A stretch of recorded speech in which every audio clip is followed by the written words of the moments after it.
But ಅವಾಗೆಲ್ಲ ನಾನು ಹಂಗಾಗಬೇಕು, ನಾನು ಹಿಂಗಾಗಬೇಕು ಆ ಥರದ್ದೆಲ್ಲ ಕಲ್ಪನೆ ಇಲ್ವಾ? ಅಥವಾ ಆರ್ಟಿಸ್ಟ್ ಆಗಬೇಕು, ವಾಟ್ ಎವರ್? ಆ್ಯಕ್ಟರ್ ಆಗಬೇಕು ಅಂತ ಯಾವತ್ತೂ ಇರಲಿಲ್ಲ ಸರ್ ನನಗೆ. ಯಾಕೆಂದರೆ ನಮ್ಮ ಅಪ್ಪ ಕೂಡ KSRTC ಸೇರೋಕ್ಕೆ ಮುಂಚೆ ಬಿಸ್ನೆಸ್ ಮಾಡ್ತಾಯಿದ್ರು. ಓಕೆ. ನಂಗೆ ಬಿಸ್ನೆಸ್ ಅಂದರೆ ಇಂಟ್ರೆಸ್ಟ್ ಇತ್ತು. ಬಟ್ ಬಿಸ್ನೆಸ್ಗೆ ಮೈನ್ ಬೇಕಾಗಿರೋದು ಕ್ಯಾಪಿಟಲ್. ಒಬ್ಬರು ಗೌರ್ಮೆಂಟ್ ಅಫಿಷಿಯಲ್ ಹತ್ರ ಒಂದು ಬಿಸ್ನೆಸ್ ಕ್ಯಾಪಿಟಲ್ ಹಾಕುವಷ್ಟು ಹಣ ಅಥವಾ ಅವ್ರಿಗೆ ಬಿಸ್ನೆಸ್ ಮಾಡಬೇಕು ಅನ್ನೋ ಬುದ್ಧಿ ತುಂಬ ಕಮ್ಮಿ ಇರುತ್ತೆ ಗೌರ್ಮೆಂಟ್ ಅಫಿಷಿಯಲ್ಸ್ ಆರ್ ಡೈಲಿ ಕೆಲಸಕ್ಕೆ ಹೋಗೋರಿಗೆ. ಏನಕ್ಕೆ ಆರಾಮಾಗಿ IT BTನಲ್ಲಿ ಇರ್ಬೋದಲ್ಲ ಅಥವಾ ಯಾವುದೋ ಒಂದು ಜಾಬ್ ಮಾಡ್ಕೊಂಡಿರ್ಬೋದಲ್ಲ ಅನ್ನೋ ಒಂದು ಯೂಶುವಲ್ ಮೆಂಟಾಲಿಟಿ, ತಪ್ಪೇನಿಲ್ಲ. ನಾನು ಬಿಸ್ನೆಸ್ ಮಾಡಬೇಕು ಅಂತ ಅನ್ಕೋಬೇಕಾದ್ರೆ ನಮ್ಮ ಗುರುಗಳೊಬ್ಬರಿದ್ರು, ರಘುನಂದನ್ ಅಂತ, ಅವ್ರು ನಿಮಗೆ ಗೊತ್ತಿರ್ತಾರೆ, ರಜನಿಕಾಂತ್ ಸಾಹೇಬ್ರು ಪರಮಾಪ್ತ ಸ್ನೇಹಿತರು. ಅವರು ಬಾರಯ್ಯ ಒಂದು ಸೀರಿಯಲ್ ಮಾಡ್ತಾ ಇದ್ದಾರೆ, ನಿನಗೆ ಸೂಟ್ ಆಗತ್ತೆ ಅಂತಂದರು. ಅದು ಆಡಿಷನ್ ನಡೀತಾ ಇರೋದು ಗೌರಿ ಅಪಾರ್ಟ್ಮೆಂಟ್ಸ್ ಅಂತ ನ್ಯೂ ಬೆಲ್ ರೋಡಲ್ಲಿ. ಇದು ಯಾವ ವರ್ಷ ಇದು? 2009. ಬಟ್ ಅಲ್ಲಿ ತನಕ ನೀವು ಬಣ್ಣ ಹಚ್ಚಿದ್ದಿಲ್ಲ, ಆ್ಯಕ್ಟ್ ಮಾಡಿದ್ದಿಲ್ಲ, ರಂಗಭೂಮಿ ಗೊತ್ತಿಲ್ಲ, ಏನೂ ಗೊತ್ತಿಲ್ಲ? ರಂಗಭೂಮಿ ಗೊತ್ತಿತ್ತು, ಈ ಕಾಲೇಜಲ್ಲಿ ಚಿಕ್ಕ ಪುಟ್ಟ ಮಾಡ್ತಿದ್ವಿ, ಅದನ್ನು ಗೊತ್ತಿತ್ತು ಅಂತ ಹೇಳ್ಕೊಳ್ಳೋಷ್ಟು ನಮಗೆ ಗೊತ್ತಿರಲಿಲ್ಲ. ಅದು ಗಣಪತಿ ಪಾತ್ರಕ್ಕೆ ಗಣಪತಿಯ ಮುಖ ಹಾಕಿ ಅಲ್ಲಿಂದ ಇಲ್ಲಿಗೆ ಹೀಗೆ ಹಿಡಿದು ನಡೀತಾ ಇದ್ವಿ ಅಷ್ಟೇ ಬಿಟ್ರೆ, ನಾನು ರಂಗಭೂಮಿ ಕಲಾವಿದ ಅಂತ ಹೇಳ್ಕೊಳ್ಳೋಂಥ ಕಲಾವಿದ ಏನು ನಾನು ಅಲ್ಲ. ಸರಿ, ಅವಾಗ ನಮ್ಮ ನಾರ್ತ್ ರೋಡಲ್ಲಿ ಬಸ್ ಸ್ಟಾಪ್ ಇತ್ತು, ಅಲ್ಲಿ ಹತ್ಕೊಂಡು ಹೋದೆ. ಡೈರೆಕ್ಟ್ ಬಸ್ಸೇ ಇತ್ತು ಬೆಲ್ ರೋಡ್ಗೆ. ಅಲ್ಲಿ ಹೋಗಿ ಇಳಿದೆ. ಅಲ್ಲಿ ಹೋದೆ, ನಮ್ಮ ಗುರುಗಳು ಬಲ ಸುರೇಶ್ ಅಂತ, ರಾಘವೇಂದ್ರ ವೈಭವ ಡೈರೆಕ್ಟ್ ಮಾಡಿದವರು, ಅವರು ನೋಡ್ಬಿಟ್ಟು ಏನೋ ಒಂದು ಶ್ಲೋಕ ಮತ್ತು ಒಂದೇನೋ ಅಪ್ಪಟ ಕನ್ನಡದ ಒಂದು ಡೈಲಾಗ್ ಕೊಟ್ಟರು.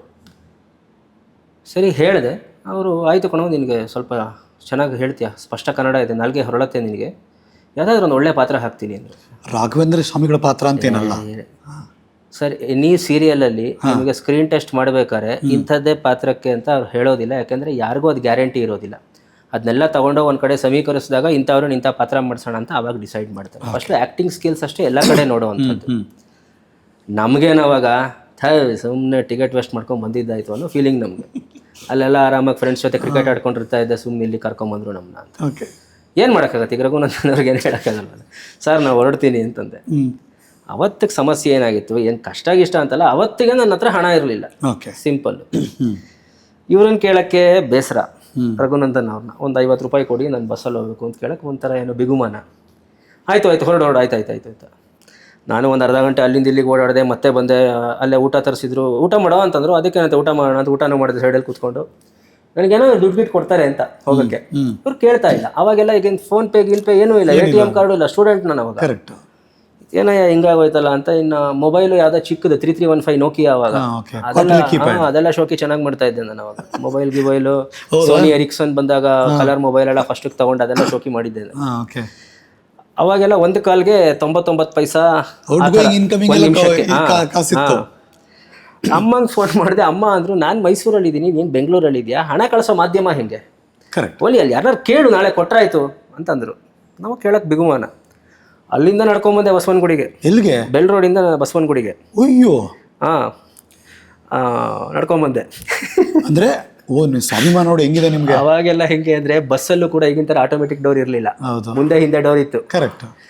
ಎಲ್ಲೋ ಒಂದು ಕಡೆ ಮಲ್ಲೇಶ್ವರ 18th ಕ್ರಾಸಲ್ಲಿ ಮಲ್ಲೇಶ್ವರ 18th ಕ್ರಾಸಲ್ಲಿ ಎಲ್ಲ ಒಂದು ಕಡೆ ಡೋರ್ ಅಷ್ಟು ಫುಟ್ ರಸ್ಟ್ ಮೇಲೆ ಇಟ್ಕೊಳ್ಳೋದು ನಾವು. ನಿಮಗೆ ಒಂದು ಸ್ಟೇಜ್ ಅಂತ ಏನೋ ಬರುತ್ತೆ BMTC. ಆ ಸ್ಟೇಜ್ ಟು ಸ್ಟೇಜ್ ಬರೋವರೆಗೂ ಕಂಡಕ್ಟರ್ ಟಿಕೆಟ್ ಇಶ್ಯೂ ಕೆಲವೊಮ್ಮೆ ಮಾಡಲ್ಲ. ಕರೆಕ್ಟ್. ಅಥವಾ ಮಾಡ್ತಾ ಇರ್ತಾರೆ, ಆ ಕಡೆ ಲೇಡೀಸ್ ಸೆಕ್ಷನ್ ಏನೋ ಮಾಡ್ತಾ ಇರ್ತಾರೆ, ನಮ್ಮ ತನಕ ಬಂದಿರಲ್ಲ. ಅವ್ರು ಬರ್ಬೇಕಾದ್ರೆ ಗಾಡಿ ಮೂವಿಂಗಲ್ಲಿ ಇಳಿಯುವೆ ನಾನು. ಆ ಥರ 3-4 ಬಸ್ ಚೇಂಜ್ ಮಾಡ್ಕೊಂಡು ಮೂವಿಂಗಲ್ಲೇ ಇಳಿಯೋದು. ಇನ್ನೇನು ಮಾಡೋದು, ಅಷ್ಟು ದೂರ ನಡೆಯೋಕ್ಕಾಗಬೇಕಲ್ಲ. ಮಲ್ಲೇಶ್ವರಂ ಹತ್ತದು ಸರ್. ನಿಮಗೆ ನೆಕ್ಸ್ಟ್ ಸ್ಟೇಜ್ ಬಂದ್ಬಿಟ್ಟು ಶೇಷಾದ್ರಿಪುರ. ಅವಾಗ ಅದು ಮಧ್ಯೆ ಇಳಿ. ನಿಮಗೆ KC ಜನರಲ್ ಎಲ್ಲ ಸಿಗ್ನಲ್ ಇರಲಿಲ್ಲ ಆಗ. ರೈಟ್ ಅಂತ ಲೆಫ್ಟ್ ತಗೋಬೇಕಾದ್ರೆ ಗಾಡಿ ಸ್ಲೋ ಆಗುತ್ತೆ. ಹುಡುಗರು ಟಬಕ್ ಅಂತ ಇಳಿಯೋದು, ಟಿಕೆಟ್ ಕೊಡೋ ಅಂದ ತಕ್ಷಣ ಇಳಿಯೋದು. ಚೆನ್ನಾಗಿದೆ ಇದು. ಈ ಥರ ಮಾಡ್ಕೊಂಡು ಮನೆಗೆ ಬಂದು ಸೇರಿಕೊಂಡೆ ಅವತ್ತು. ಅದಾದಮೇಲೆ ಒಂದು 2-3 ಆಡಿಷನ್ ಆಯಿತು. ಆಮೇಲೆ ರಾಯರ್ ಚಿಕ್ಕ ಪಾತ್ರಕ್ಕೆ ಅಂದರೆ ಅವಾಗೇನು ನಮಗೆ ಏನಂತಾರೆ, ರಾಯರ್ ಪದ ಸಿಕ್ಬಿಟ್ಟಿದೆ, ನಾವು ಶಿಸ್ತಾಗಿ ಮಾಡಬೇಕು ಅನ್ನೋದೇನು ಇರಲಿಲ್ಲ ನನಗೆ. ನಾನು ಗುಟ್ಟುಗೋ ಫಿಯರೋನಲ್ಲಿ ಹೋಗುವೆ ಅವಾಗ. ನಾನು ಬುಮ್ ಅಂತ RX ಮಾರಿದ್ದೆ ಅವಾಗ. ಒಂದು ಸುಜುಕಿ ಫಿಯರೋ ಅಂತ ಒಂದು ಬೈಕ್ ಅವಾಗ ನಮ್ಮ ಕಾಲೇಜ್ ಹುಡುಗರಿಗೆ ಭಾಳ ಫೇಮಸ್. ಅದು CBZ ಮತ್ತು ಫಿಯರೋ ಅಂತ. ಅವಾಗ ನಾವು ಫಿಯರೋ ಸೆಕೆಂಡ್ಸ್ ತೊಗೊಂಡಿದ್ದೆ. ಸುಜುಕಿ ಫಿಯರೋ, ಸುಜುಕಿ ಸಮುರಾಯ್ ಇತ್ತು ಅಷ್ಟೊಂದಿಲ್ಲ. ಸುಜುಕಿ ಫಿಯರೋನಲ್ಲಿ ಹೋಗುವೆ ನಾನು, ಬುಮ್ ಅಂತ ಹೋಗುವೆ. ಆ ಲೊಕೇಶನ್ಗೆ ಹೋದರೆ ಇವ್ನು ರಾಯರ್ ಪಾತ್ರ ಮಾಡ್ಕೊಂಡು ಮುಂದೆ ಯಾರಿಗೂ ಹೇಳೋಕ್ಕಾಗಲ್ಲ, ಹಂಗೆ ಹೋಗ್ತಾ ಇದ್ದೆ ನಾನು. ಅದಾದಮೇಲೆ ಒಂಚೂರು ಬುದ್ಧಿ ಬಂತು. ಆಮೇಲೆ ಒಂದು ಸ್ವಲ್ಪ TVS ಅಲ್ಟ್ರಾ ಸೆಂಟ್ರಾ ತಗೊಂಡು ಮೈಲೇಜ್ ಬರೋ ಗಾಡಿ ತಗೊಳ್ಳೋ. ಏನು ಫೀಲ್ ಅದು ಅಂದರೆ, ಬೇರೆ ಬೇರೆ ಪಾತ್ರಗಳು ಮಾಡೋದು ಬೇರೆ, ಈ ಥರದ ಭಕ್ತಿ ಅಂದರೆ ದೇವರಿಗೆ ನಾವು ಪೂಜಿಸುವ ಭಾವದ ಪಾತ್ರಗಳನ್ನು ಮಾಡುವುದು ಬೇರೆ. ಆಗಲೂ ಏನಾಯಿತು ಸರ್, ರಾಘವೇಂದ್ರ ವೈಭವದಲ್ಲೂ ನನಗೆ ಅವ್ರು ಹೇಳಿದರು, ನೋಡಪ್ಪ ರಾಯರು ತರುಣಾವಸ್ಥೆಗೆ ಬಂದಾಗ ನೀನು ಇರ್ತೀಯ, ಮದುವೆ ಆಗುವ ಸಮಯಕ್ಕೆ ನಾವು ಬೇರೆಯವ್ರನ್ನ ಕ್ಯಾಸ್ಟ್ ಮಾಡ್ತೀವಿ ಅಂತಲೇ ಮಾತುಕತೆ ಆಗಿದೆ. ಆಗ ಹೌದು, ಇದು ರಾಘವೇಂದ್ರ ವೈಭವದ ಸ್ಟೋರಿ. ನಮಗೂ ಏನೋ ಅವಾಗ ತುಂಬ ಸೀರಿಯಸ್ನೆಸ್ ಇರಲಿಲ್ಲ ಇದೆಲ್ಲದ್ರ ಬಗ್ಗೆ. ಸರಿ ಆಯಿತು, ಏನೋ ಮಾಡಿಸ್ತೀರಲ್ಲ ಮಾಡಿಸಿ ನಮಗೇನೋ ಅನ್ನೋ ಫೀಲಿಂಗಲ್ಲಿ ನಾನಿದ್ದೆ. ಒಂದು ಸರ್ಟೈನ್ ಟೈಮ್ಗೆ ಏನಾಯಿತು, ನನಗೆ ಒಂದು ಮೈಂಡ್ ಮೆಚೂರಿಟಿ ಆದಂಗೆ ಅನ್ನಿಸ್ತು ನನಗೆ ಒಂದು 5 ಡೇ. ಅಂದರೆ ಎಷ್ಟು ಎಪಿಸೋಡ್ ಆಯ್ತದು? ಏನು ನಾನು ಆ್ಯಕ್ಟ್ ಮಾಡೋಕ್ಕೆ ಒಂದು 10 ಎಪಿಸೋಡ್ ಆದಮೇಲೆ ಓಕೆ, ನಾನು ಎವ್ರಿಡೇ ಶೂಟಿಂಗ್ ಮುಗಿದ್ಮೇಲೆ ಹೋಗ್ಬಿಟ್ಟು ಈ ರಾಯರಿಗೆ ಸಂಬಂಧಪಟ್ಟ ಯಾವ್ದಾದ್ರು ಪುಸ್ತಕ ಇದ್ದರೆ ಅದರ ಸಾರ ಇದ್ದರೆ ಸುಮ್ಮನೆ ಮನನ ಮಾಡುವೆ. ಓದ್ತಿದ್ರಿ? ಯಾಕೆ ಮಾಡುವೆ ಅಂದರೆ ನಾನು ಅವಾಗ ತುಂಬ ಟೇಕ್ಸ್ ತಗೊಳ್ಳುವೆ. ಒಂದು ಡೈಲಾಗ್ 10-15 ಟೇಕ್ ತಗೊಳ್ತಾ ಇದ್ದೆ. ಓ, ಬರ್ತಿರ್ಲಿಲ್ಲ ನಮಗೆ, ಹೆದರಿಕೆ. ಎಲ್ಲರೂ ನೋಡೋರು, ಟೆನ್ಷನ್ ಇದೇನಯ್ಯ ಅನ್ನೋ ಥರ ಟೆನ್ಷನ್, ನಮಗೆ ಹೇಳೋಕ್ಕೆ ಹೆದರಿಕೆ. ಕಾಲೇಜಲ್ಲಿ ಗ್ಯಾಂಗ್ಸ್ ಜೊತೆ ಇರೋದು ಬೇರೆ, 40 ಜನ ಜೊತೆ ಸೆಟಲ್ ನಾವು ಹಾಗೆ ಹುಚ್ಚುಚ್ಚಂಗಾಡಕ್ಕಾಗಲ್ವ. 3-4 ಟೇಕ್ ಆದ್ಮೇಲೆ ಇದು ಮುಖಚರ್ಯೆ ಬೇರೆ, ಸೈಲೆಂಟ್ ಆಗಿರ್ಬೇಕು ನಾವೇನು ಮಾಡೋದು. ಅವಾಗ ನನಗೆ ಒಂದು 5 ಡೇ ಅನ್ನಿಸ್ತು, ಇದನ್ನು ನಾನು ಸೀರಿಯಸ್ಸಾಗಿ ತೊಗೋಬೇಕು. ಈ ಕೆರಿಯರ್ನ ಎಲ್ರಿಗೂ ಸಿಗೋವಂಥ ಅವಕಾಶ ಅಲ್ಲ, ಇದನ್ನು ನಾನು ಸೀರಿಯಸ್ಸಾಗಿ ತೊಗೋಬೇಕು. ಹೆಂಗೆ ಅನ್ನಿಸ್ತು? ಯಾರೋ ಹೇಳಿದ್ರು? ಗೊತ್ತಿಲ್ಲ, ಅದೆಲ್ಲ ಏನೂ ಇಲ್ಲ, ಅನ್ನಿಸ್ತು ಅಷ್ಟೇ ಒಂದು ರಾತ್ರಿ ನನಗೆ. ಮಾರನೇ ದಿನ ಏನು ಮಾಡಿದೆ, ಯಾವತ್ತೂ ಮಾಡದೇ ಇದ್ದವನು ಕ್ಲೀನಾಗಿ ಬೆಳಗ್ಗೆ ಸ್ನಾನ ಆದಮೇಲೆ ಒಂದು ರೌಂಡ್ ಕ್ಲೀನಾಗಿ ಸಂಧ್ಯಾ ವಂದನೆ ಮಾಡಿಕೊಂಡು, ಯಾವತ್ತೂ ಮಾಡದೇ ಇದ್ದವನು ಅವತ್ತು ಸಂಧ್ಯಾ ವಂದನೆ ಕ್ಲೀನಾಗಿ ಮಾಡಿಕೊಂಡು, ಇಲ್ಲ ಇವತ್ತಿನ ಒಂಚೂರು ಶಿಸ್ತಾಗಿರೋಣ, ಈ ಪಾತ್ರಕ್ಕೆ ಎಷ್ಟು ನ್ಯಾಯ ಒದಗಿಸೋಕ್ಕಾಗುತ್ತೋ ಪ್ರಯತ್ನ ಪಡೋಣ ಅಂತ ಹೋದೆ. ನನ್ನ ಹಣೆ ಬರೋಕ್ಕೆ ಅವತ್ತಿಂದ ಕ್ಲಿಕ್ ಆಗೋಯ್ತು. ಅಂದರೆ ಅವತ್ತಿಂದ ನೀವು ಯು ಡೋಂಟ್ ಬಿಲೀವ್ ಸರ್, ಸುಳ್ಳೇನು ಹೇಳೋದಿದೆ, ಹಿಂದಿನ ದಿನ 10 ಟೇಕ್ ತಗೋತಿದ್ದವನು ಮಾರನೇ ದಿನ 1 ಟೇಕಲ್ಲಿ ಮುಗಿಸ್ತಾ ಇದ್ದೆ. ಆಗೆಲ್ಲ ಪ್ರಾಂಪ್ಟಿಂಗ್ ಅನ್ನೋದೆಲ್ಲ ಇರಲಿಲ್ಲ. ಹೌದು, ಕರೆಕ್ಟ್. 1 ಪೇಜ್ ಕೊಡೋರು. ಮತ್ತು ಆಗಿನ ಡೈರೆಕ್ಟರ್ ನಮಗೊಂದು ಲಿಬರ್ಟಿ ಕೊಟ್ಟರು. ಇವತ್ತಿನ ಡೈರೆಕ್ಟರ್ ಕೊಡ್ತಾ ಇದ್ದಾರೆ, ಅವತ್ತೂ ಕೊಟ್ಟರು. ನಿನಗೇನಾದ್ರೂ ಅಡಿಷನ್ ಮಾಡೋ ಕೆಪಾಸಿಟಿ ಇದ್ದರೆ ಇದಕ್ಕೆ, ಈ ಡೈಲಾಗ್ಗೆ ಎನಿ ಸ್ಯಾನ್ಸ್ಕ್ರಿಟ್ ಕೊಟೇಶನ್ಸ್ ಇರ್ಬೋದು ಅಥವಾ ಇನ್ನೇನಾರು ಒಂದು 4 ವಾಕ್ಯಗಳಿರ್ಬೋದು, ನಿಂಗೆ ಹೇಳೋಕ್ಕೆ ನಿನಗೆ ತಾಕತ್ತಿದ್ರೆ ನೀ ಹೇಳು, ನನ್ನ ಕ್ಯಾಮ್ರಾ ರೋಲಿಂಗಲ್ಲಿರುತ್ತೆ, ನಾ ಕಟ್ ಮಾಡಲ್ಲ. ಸೊ ಈ ಲಿಬರ್ಟಿ ಕೊಟ್ಟಿದ್ದರಿಂದ ಮಾನ್ಯದಿಂದ ಸಂಭವ್ ಅದು ಆಗೋಯ್ತು. ಅದು ಅದಾದಮೇಲೆ ಹಾಗೆ ಕೂತ್ಕೊಳ್ತು. ಅವರಂದ್ರು, ಪರವಾಗಿಲ್ಲ ಕಣಯ್ಯ, ಒಂಚೂರು ಚೆನ್ನಾಗಿ ಮಾಡ್ತಾಯಿದ್ದೀಯ ನೀನು, ಇವಾಗ ನಾವು ಮದುವೆ ಆಗೋ ಟೈಮಿಗೆ ಚೇಂಜ್ ಮಾಡೋದು ಬೇಡ, ಅವ್ರಿಗೆ ಮದುವೆ ಆದಾಗ ಒಂದು ಕಾಲಕ್ಕೆ ಕಷ್ಟ ಬರುತ್ತೆ, ಆ ಕಷ್ಟ ಬಂದಾಗ ನಿನ್ನನ್ನು ನಾವು ಚೇಂಜ್ ಮಾಡೋ ಥರ ಪ್ಲ್ಯಾನ್ ಮಾಡ್ಕೊಳ್ಳೋಣ ಅಂದರೆ ಓಕೆ ಅಂತಂದರೆ ಅದು ಹಾಗೆ ಕಂಟಿನ್ಯೂ ಆಗಿ ಅದು ಬೃಂದಾವನಸ್ಥರಾಗೋದ್ರ ತನಕ ಹೋಯ್ತದು. ಚೇಂಜ್ ಮಾಡಲಿಲ್ಲ ಅವರು, ಚೇಂಜ್ ಮಾಡಲಿಲ್ಲ ಅವರು ದೊಡ್ಡತನ ಅಂತ ಹೇಳ್ತೀನಿ ಅಷ್ಟೇ. ಯಾಕೆಂದರೆ ನನಗಿಂತ ತುಂಬ ಚೆನ್ನಾಗಿ ಪಾತ್ರ ಮಾಡೋರು ಇದ್ದರು, ಬಟ್ ದೇವ್ರ ದಯ ನನ್ನ ಮೇಲೆ ಇತ್ತೇನೋ, ಅವ್ರಿಗೇನೋ ನನ್ನ ಮೇಲೆ ಒಲವಿತ್ತು, ಅವರು ನನಗೆ ಹಾಗೆ ಸಪೋರ್ಟ್ ಮಾಡಿದ್ರು, ಆ ಪ್ರೊಡ್ಯೂಸರ್ಸ್ ಹಾಗೆ ಸಪೋರ್ಟ್ ಮಾಡಿದ್ರು. ಅದು ಹಾಗೆ ಹೆಂಗೆ ಅನ್ನಿಸ್ತು ಅಂದರೆ ತುಂಬ ಎಪಿಸೋಡ್ಗಳಾದಮೇಲೆ ರಾಘವೇಂದ್ರ ವೈಭವದಲ್ಲಿ ನಿಮ್ಮನ್ನು ನೋಡಿ ಜನ ಇಷ್ಟಪಟ್ರಲ್ಲ, ಯಾಕೆ ಅನ್ನಿಸ್ತು ಸರ್? ಅದು ಮ್ಯಾಜಿಕ್ ಥರ ಆಗೋಯ್ತು ಆಗಿನ ಕಾಲಕ್ಕೆ. ಇಷ್ಟು ಸೋಷಿಯಲ್ ಮೀಡಿಯಾ ಆ್ಯಂಡ್ ಇಷ್ಟು ಡಿಜಿಟಲೈಸೇಷನ್ ಅವಾಗ ಆಗಿರಲಿಲ್ಲ. ಅವಾಗೆಲ್ಲ ತುಂಬ ಆರ್ಕುಟ್ ಕಾಲ ಅದು. If I am not wrong, Facebook ಬಂದು ಆರ್ಕುಟ್ ಕಾಲ ಅವೆಲ್ಲ. ಜನ ತುಂಬ ಪ್ರೀತಿ ಕೊಡ್ತಾಯಿದ್ರು. ನಾನು ಹೆಲ್ಮೆಟ್ ಹಾಕ್ಕೊಂಡು, ಅವಾಗೆಲ್ಲ ಹೆಲ್ಮೆಟ್ ರೂಲ್ ಬಂದಿತ್ತು ಹೊಸದಾಗಿ, 2010-11 ಹೆಲ್ಮೆಟ್ ಶುರುವಾಗಿತ್ತು. ಅವಾಗ ಹೆಲ್ಮೆಟ್ ಹಾಕ್ಕೊಂಡು ಹೋದರೂ ಕೂಡ ಟ್ರಾಫಿಕ್ ಪೊಲೀಸವರು ನನ್ನ ಕೆಲವೊಮ್ಮೆ ನಿಲ್ಲಿಸಿ, ನಾವು ಹಿಂದೆ ನಮಗೆ ಪಾಸ್ಟ್ ಇತ್ತಲ್ಲ, ಕೆಟ್ಟ ಬಿಲೀವ್ ಮಾಡೋದಿಲ್ಲ, ನಮಗೆ ಪೊಲೀಸ್ ಅಂದರೆ ಹೆದರಿಕೆನೆ. ಇವ್ರು ಯಾಕೆ ನಿಲ್ಲಿಸಿದಾರೋ ಎಲ್ಲ ಇದೆಯಲ್ಲಪ್ಪ ಡಾಕ್ಯುಮೆಂಟ್, ಹೆದರ್ಕೊಳ್ಳೋದೇನು ಬೇಡ ಅಂತ ಹೆಲ್ಮೆಟ್ ತೆಗೆದ್ರೆ ಅವ್ರು ಡಾಕ್ಯುಮೆಂಟ್ ಚೆಕ್ ಮಾಡೋಕ್ಕೆ ನಿಲ್ಲಿಸ್ತಿರ್ಲಿಲ್ಲ, ನಮ್ಮ ಪ್ರೀತಿಯಿಂದ ಮಾತಾಡ್ಸೋಕ್ಕೆ ನಿಲ್ಲಿಸ್ತಾ ಇದ್ರು. ನೈಸ್. ನಮ್ಮ ಬಸವನಗುಡಿದ ಕೆಲವಷ್ಟು ಪಾಯಿಂಟ್ಗಳಿತ್ತು. ಇವಾಗೆಲ್ಲ ನಿಂತ್ಕೊಳ್ಳೋಲ್ಲ, ಪೊಲೀಸವ್ರ ಕ್ಯಾಮ್ರಾ ಎಲ್ಲ ಬಂದ್ಬಿಟ್ಟಿದೆ. ಅವಾಗೆಲ್ಲ ಕೆಲವು ಪಾಯಿಂಟ್ಗಳಿತ್ತು, ನಾವು ಅದನ್ನು ಅವಾಯ್ಡ್ ಮಾಡ್ಕೊಂಡು ಗಾಡಿ ಓಡಿಸ್ಕೊಂಡು ಹೋಗ್ತಾ ಇದ್ವಿ. ಆಮೇಲೆ ಕ್ಲೀನ್ ಆಗ್ಬಿಟ್ನಲ್ಲ ನಾನು, ಕ್ಲೀನ್ ಮ್ಯಾನ್ ಆದಮೇಲೆ ಏನು ಹೆದರಿಕೆ, ಪೊಲೀಸ್ ಇದ್ರೆ ಹೋಗ್ತಾ ಇದ್ದೆ ನಾನು ಹೆಲ್ಮೆಟ್ ಹಾಕೊಂಡು.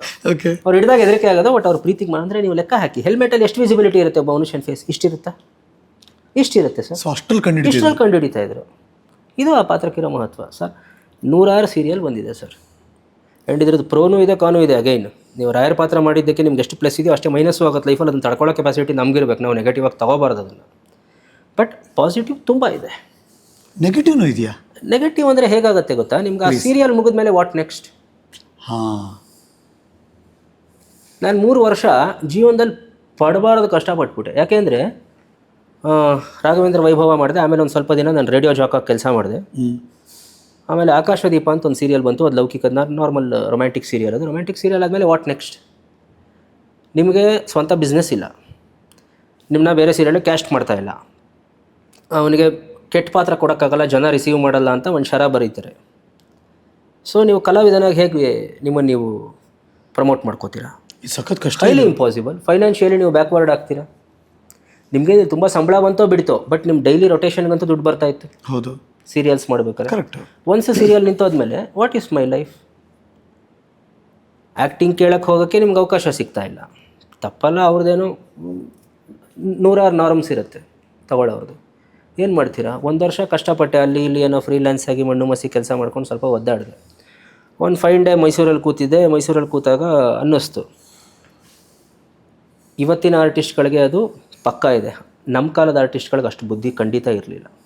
ನೀವು ಫೈನಾನ್ಷಿಯಲಿ ಸ್ಟೇಬಲ್ ಆಗದೆ ನಿಮಗೆ ಜಗತ್ತಲ್ಲಿ ಗೌರವ ಇಲ್ಲ. ನಿಜ, ಇದು ಪರಮ ಸತ್ಯ. ಹೌದು, ಓಕೆನಾ?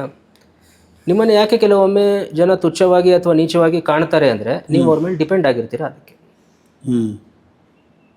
ಅನುಭವ ಚೆನ್ನಾಗಿದೆ. ಹಾಂ, ಎಲ್ರಿಗೂ ಆಗುತ್ತೆ, ನನಗೂ ಆಗಿದೆ. ಆ್ಯಂಡ್ ಆ ಕಷ್ಟ ನಾನು ಎದುರಿಸುವಂಥ ಶಕ್ತಿ ಭಗವಂತ ನಂಗೆ ಕೊಟ್ಟ, ದಟ್ಸ್ ಓಕೆ. ಫೈನಾನ್ಷಿಯಲಿ ಸ್ಟೇಬಲ್ ಆಗಬೇಕು, ಅದನ್ನು ಬಿಟ್ಟು ಬೇರೆ ದಾರಿನೇ ಇಲ್ಲ ಬದುಕಕ್ಕೆ ನಿಮ್ಗೆ. ಸೊ ಫೈನಾನ್ಷಿಯಲಿ ಸ್ಟೇಬಲ್ ಆಗೋಕ್ಕೆ ಏನು ಮಾಡಬೇಕು? ನೀನು ಆರ್ಟಿಸ್ಟು, ನೀನು ರಾಯರ ಪಾತ್ರ ಮಾಡಿದ್ಯಾ ಅನ್ನೋ ಮಡಿವಂತಿಕೆ ಬಿಟ್ಟು ವ್ಯಾಪಾರಕ್ಕೆ ಬಾ. ವ್ಯಾಪಾರ ಮಾಡು, ಕಷ್ಟಪಡು. ಕ್ಲೀನಿಂಗ್ ಕೆಲಸ ಮಾಡು, ನಿನ್ನ ವ್ಯಾಪಾರದಲ್ಲಿ ಕಸ ಗುಡಿಸಿ, ನಿನ್ನ ಅಂಗಡಿದು ಕಸ ಒರೆಸು, ನೀನೇ ಮೂಟೆ ಹೊತ್ತು ಹಾಕು. ನಿನಗೇನಾದ್ರು ಆರ್ಡ್ರ್ ಇದ್ದರೆ ತಲೆ ಕೆಡಿಸ್ಕೋಬೇಡ, ಕೆಲಸ ಮಾಡು, ಸಂಪಾದನೆ ಮಾಡು. ಆಗ ನಿನಗೊಂದು ಧೈರ್ಯ ಬರುತ್ತೆ. ಈ ಥರದ ಸಮಸ್ಯೆಗಳು ಒಂದು 3-4 ವರ್ಷ ಕಾಡ್ಬಿಡ್ತು. ಯಾಕೆ ಅಂತಂದರೆ ನಿಮಗೆ ರಾಯರ ಪಾತ್ರ ಮಾಡಿದ್ಮೇಲೆ ಬೇರೆ ಪಾತ್ರ ಮಾಡೋಕ್ಕಾಗಲ್ಲ. ಬೇರೆ ಪಾತ್ರದಲ್ಲಿ ಜನ ಒಪ್ಪಲ್ಲ ಅಂತ ಅನ್ಕೋತಾರೆ. ಬಟ್ ನಿಮ್ಮ ತಲೆಯಲ್ಲಿ ಓದಿತ್ತಾ? ನನ್ನ ತಲೆಯಲ್ಲಿ ಅದಿರಲಿಲ್ಲ. ನನಗೆ ಮಾಡೋಕ್ಕೆ, ಎಕ್ಸ್ಪ್ಲೋರ್ ಮಾಡೋಕ್ಕೆ ಆಸೆ ಇತ್ತು. ನಾನು ಆ್ಯಕ್ಟರ್ ಆಗಬೇಕು ಅಂದ್ಕೊಂಡವನೇ ಅಲ್ಲ. ಇವಾಗ ನಾನು ಆ್ಯಕ್ಟ್ರಾಗಿ ನೀವು ಗೆಟ್ ಯೂಸ್ ಟು ಇಟ್ ಮಾಡಿಬಿಟ್ಟಿದ್ದೀವಿ ನಾವು. ನಾನು ಆಗ್ಬಿಟ್ಟಿದ್ದೀನಿ, ನನಗೆ ಈಗ ಆ್ಯಕ್ಟಿಂಗ್ ಇಷ್ಟ ಆಗ್ಬಿಟ್ಟಿದೆ. 2 ಸೀರಿಯಲ್ ಮಾಡಿದ್ದೀನಿ. ಇವತ್ತು ನನಗೆ ಮೊನ್ನೆ ಯಾರೋ ಕೇಳಿದ್ರು, ನಿಮ್ಮದು ಪ್ರೊಡ್ಯೂಸರ್ ಕಾರ್ಡ ಆರ್ಟಿಸ್ಟ್ ಕಾರ್ಡ್ ಆದರೂ ನಾನು ಸಾಯೋವರೆಗೂ ಆರ್ಟಿಸ್ಟ್ ಕಾರ್ಡೇ ನಂದು. ಬದುಕಕ್ಕೆ ನಾನು 1000 ವ್ಯಾಪಾರ ಮಾಡ್ತೀನಿ. ಅಫ್ಕೋರ್ಸ್ ನಿಮ್ಮೆಲ್ಲರ ಗಮನಕ್ಕೆ ಪರೀಕ್ಷಿತ್ ಸರ್ಪಶಯನ ಅವರೊಬ್ಬ ರೇಡಿಯೋ ಜಾಕಿ, ಅವರೊಬ್ಬ ನಟ, ಅವರೊಬ್ಬ ನಿರ್ಮಾಪಕ, ಅವರೊಬ್ಬ ಉದ್ಯಮಿ. ನಿಮ್ಮೆಲ್ಲರ ಗಮನಕ್ಕೆ ಈ ಪ್ರೊಫೈಲ್ ಎಲ್ಲ ಅವ್ರು ಎಲ್ಲೂ ಹೇಳಲ್ಲ. ನಾವು ಬರೀ ರಾಘವೇಂದ್ರ ಪಾತ್ರಧಾರಿಯ ಒಬ್ಬ ಕಲಾವಿದನಾಗಿ ನೋಡ್ತೀವಿ. ಯಾರೋ ಸಿಕ್ಕರೆ ನಮಸ್ಕಾರ ರಾಯರೇನು ಬಂದುಕೊಯ್ತಾ ಇರ್ತೀವಿ. ಇಷ್ಟೇ ಅಲ್ವ ನಡೆಯೋದು? ಅಷ್ಟೇ ಸರ್, ನಮ್ಮ ಎಬಿಲಿಟಿ ನಾವು ತೋರಿಸ್ಕೋಬೇಕಷ್ಟೇ, ಸಿಂಪಲ್. ವ್ಯಾಪಾರ ಮಾಡಬೇಕು. ವ್ಯಾಪಾರದಲ್ಲಿ ನಾವು ಯಾರ ಮೇಲೂ ಡಿಪೆಂಡ್ ಆಗಬಾರ್ದು. ಏನೇ ಕೆಲಸ ಇದ್ರೂ ನಾವು ಮಾಡೋ ಥರ ಇರಬೇಕು. ಓಕೆ, ನಾನು ವ್ಯಾಪಾರಕ್ಕೆ ಬರೋಕ್ಕೆ ಮುಂಚೆ I just want to ask you, ಕುತೂಹಲದ ಪ್ರಶ್ನೆ ನಮಗಿದು. ಸಾಮಾನ್ಯ ಒಬ್ಬ ಕಲಾವಿದನಿಗೆ ಅಭಿನಯಿಸುವ ಮೊದಲ ಧಾರಾವಾಹಿಯೇ ಜನಪ್ರಿಯತೆಯನ್ನು ತಂದುಕೊಟ್ಬಿಟ್ರೆ, ಈ ನಮ್ಮ ಹಳ್ಳಿ ಕಡೆ ಹೇಳ್ತಾರಲ್ಲ, ತಲೆ ನಿಲ್ಲಲ್ಲ ಅಂತಾರೆ. ಬೆಳೆದೆ ನಾನು ಇಷ್ಟಪಡ್ತಿದ್ದಾರೆಲ್ಲ, ದುಡ್ಡು ಬರ್ತಾ ಇದೆ, ಫೇಮ್ ಬರ್ತಾ ಇದೆ ಅಂದಾಗ ಈ ಥರದ್ದು ಯಾವ್ದಾದ್ರು ಒಂದು ತಲೆಗೆ ಹೋಯ್ತಾ ಪರೀಕ್ಷೆಗೆ? ಫ್ರ್ಯಾಂಕಾಗಿ ಹೇಳ ಪ್ಲೀಸ್. ನಂಗೆ ರಾಘವೇಂದ್ರ ವೈಭವ ಮಾಡೋಕ್ಕೆ ಮುಂಚೆ ತಲೆ ನಿಂತಿರಲಿಲ್ಲ. ಇದ್ಯಾವುದಿದು? ಅಯ್ಯೋ, ಶಾರ್ಟ್ಸ್ ಹಾಕೊಂಡು ಒಂದು ಟೀ ಶರ್ಟ್ ಹಾಕೊಂಡು ನಾವು ಓಡಿಸೋ ಬರ ನೋಡಬೇಕಿತ್ತು. ಅವಾಗ ನಾವು ಬದುಕಿದ್ದು ಬರ ನೋಡಬೇಕಿತ್ತು. ನೀವು ಹೆಂಗದು? ಏನೋ ಸಂಪಾದನೆ ಮಾಡ್ತಿರ್ಲಿಲ್ವ? ಅದು ಹೆಂಗದು? See, end of the day ನಮ್ಗೆ ಏನು ಬೇಕು ಅದನ್ನು ಸಂಪಾದನೆ ಮಾಡ್ಕೋತಾ ಇದ್ದೆ. ಓಕೆ. ನಮ್ಮ ತಾತನ ಪೈಜಾಮದಿಂದ ದುಡ್ಡು ಹೊಡಿತಾ ಇದ್ದೆ. ನಮ್ಮ ಅಜ್ಜಿ ಸಣ್ಣ ಪರ್ಸಿಂದ ದುಡ್ಡು ಹೊಡಿತಾ ಇದ್ದೆ. ಗಾಂಧಿ ಬಜಾರ್ ಸರ್ ನಾವು ಬದುಕಿದ್ದು. ನೀವು ಹೊರಗಡೆ ಬಂದ್ಬಿಟ್ರೆ ಕಲರ್ಫುಲ್ ಬೆಂಗಳೂರು ಅದು ಗಾಂಧಿ ಬಜಾರ್ ಅಂದರೆ. ಅವತ್ತಿಗೆ ನಮ್ದು ಗಾಂಧಿ ಬಜಾರ್ ಮೈನ್ ರೋಡಲ್ಲಿ ಇದೆ ಅಂತಂದರೆ ನಮ್ಮ ತಾತ ಬೆಳಗ್ಗೆ ಎದ್ದು ಲಾಲ್ಬಾಗ್ ವಾಕಿಂಗ್ ಹೋಗೋರು. ಅವ್ರ ಎಕ್ಸ್ ಸರ್ವಿಸ್ ಮ್ಯಾನ್ ಅವರು. ಅವರು ಪೈಜಾಮದಲ್ಲಿ ಮಿನಿಮಮ್ ಒಂದು 10-20 ರೂಪಾಯಿ ಯಾರು ಇರೋದು. ಆ್ಯಂಡ್ ನನಗೆ 10-20 ರೂಪಾಯಿ ಭಾಳ ದೊಡ್ಡ ಮ್ಯಾಟ್ರ್ ಆವತ್ತಿನ. ಅದನ್ನ ಹೊಡ್ಕೊಂಡು ಜೀವನ ಮಾಡ್ತಾ ಇದ್ದೆ ನಾನು. ರಾಘವೇಂದ್ರ ವೈಭವ ಮಾಡಿದ್ಮೇಲೆ ತಲೆ ನಿಂತಿದ್ದು ನನಗೆ. ಅಲ್ಲಿವರೆಗೂ ತಲೆ ನಿಂತಿರಲಿಲ್ಲ. ಉಲ್ಟಾ ನಮಗೆ ರಾಘವೇಂದ್ರ ವೈಭವ ಮಾಡಿದ್ಮೇಲೆ ಮೆಚುರಿಟಿ ಬಂದಿದ್ದು. ಇಲ್ಲಪ್ಪ ಅದೆಲ್ಲ ಲೈಫು, ಆರಾಮಾಗಿರೋಣ, ತುಂಬ ತಲೆ ಕೆಡಿಸ್ಕೊಳ್ಳೋದು ಬೇಡ ಅಂತ ಅನ್ಸಿದ್ದು ರಾಘವೇಂದ್ರ ವೈಭವ ಮಾಡಿದ್ಮೇಲೆ. ಅದಕ್ಕೂ ಮುಂಚೆ ಏನಂದರೆ ನುಗ್ಗು ಅಷ್ಟೆ, ನುಗ್ಗು. ಎಲ್ಲ ವಿಷಯನೂ ನಾವು ಹೇಳೋಕ್ಕಾಗೋದಿಲ್ಲ ಅಷ್ಟೇ. ಆ ಜನಪ್ರಿಯತೆನ ಹೇಗೆ ತಗೊಂಡ್ರಿ ಫಸ್ಟ್ ಟೈಮ್? ಆ ವಿಚಾರದಲ್ಲಿ ನಾನು ಅವತ್ತು ಅಷ್ಟೇ, ಇವತ್ತು ಅಷ್ಟೇ. I was very humble. I am very humble today also.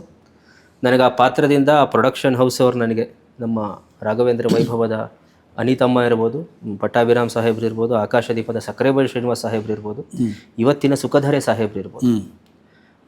ನಾನು ನಿರ್ಮಾಪಕರ ಹತ್ರ ಯಾವತ್ತೂ ಡೈರೆಕ್ಟಾಗಿ ಮಾತಾಡಲ್ಲ. ಯಾಕಂದರೆ ನನಗೆ ಯಾವಾಗಲೂ ಅವ್ರು ನನಗಿಂತ ಒಂದು ಕ್ಲಾಸ್ ಮೇಲೆ ಅಂತಲೇ ಅನ್ನಿಸ್ತಾರೆ. ಯಾಕಂದರೆ ನಿರ್ಮಾಪಕನ ಶೂಸ್ ಮೇಲೆ ನಿಲ್ಲಕ್ಕಿಂತ ಮುಂಚೆನೇ ನನಗೆ ಅವ್ರ ಕಷ್ಟ ಗೊತ್ತಿತ್ತು. ಅವ್ರಿಗಿರೋ ಪರಿಧಿಯಲ್ಲಿ ಪಾಪ ಅವರು 95 ಭಾಗ ಪ್ರಾಜೆಕ್ಟ್ಗೆ ಹಾಕ್ತಾರೆ ಚೆನ್ನಾಗಿ ಬರಲಿ ಅಂತ.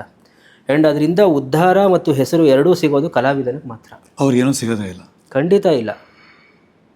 ಅವರೇನೋ ಕೋಟಿ ದುಡ್ದು ಬಿಡ್ತಾರೆ ನಿರ್ಮಾಪಕರು, ಖಂಡಿತ ಇಲ್ಲ. ಖರ್ಚು ಅಷ್ಟೇ ಇರುತ್ತೆ. ಡೇ ಟು ಡೇ ಬಿಸ್ನೆಸ್ ಮಾಡೋಕ್ಕೆ ದಿನ ಖರ್ಚು ಬರ್ತಾನೆ ಇರುತ್ತೆ.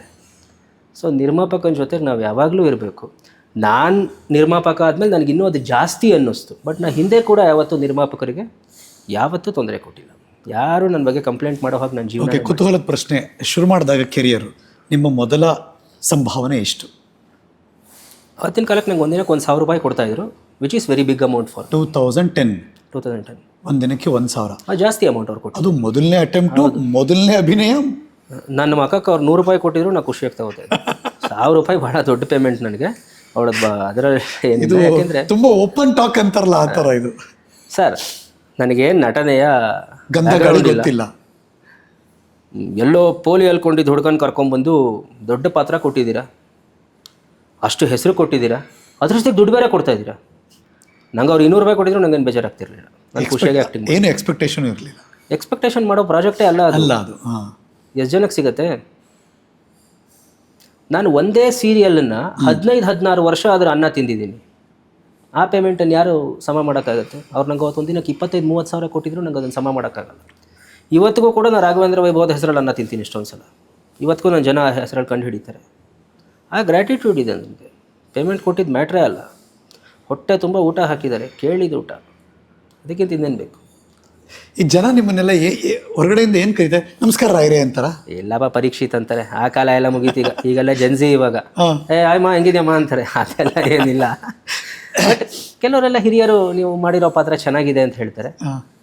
ನಾನು ಥ್ಯಾಂಕ್ಸ್ ಅಂತ ಹೇಳ್ತೀನಿ. ಕೆಲವರು ನಮಸ್ಕಾರ ಮಾಡೋಕ್ಕೆ ಬರ್ತಾರೆ. ಮುಂಚೆ ಮುಜುಗುರ ಆಗೋದು, ಇವಾಗ ಹೇಳ್ತೀನಿ, ನೀವು ನಮಸ್ಕಾರ ಮಾಡೋದಿದ್ರೆ ಶ್ರೀಗಳಿಗೆ ಮಾಡಿ ಅಥವಾ ಸ್ವಾಮಿಗಳಿಗೆ ಮಾಡಿ, ಮಠಕ್ಕೆ ಹೋಗಿ ಮಾಡಿ, ನನಗೆ ಮಾಡಬೇಡಿ, ನಾನು ಅದಕ್ಕೆ ಡಿಸರ್ವಿಂಗ್ ಅಲ್ಲ ಅಂತೀನಿ.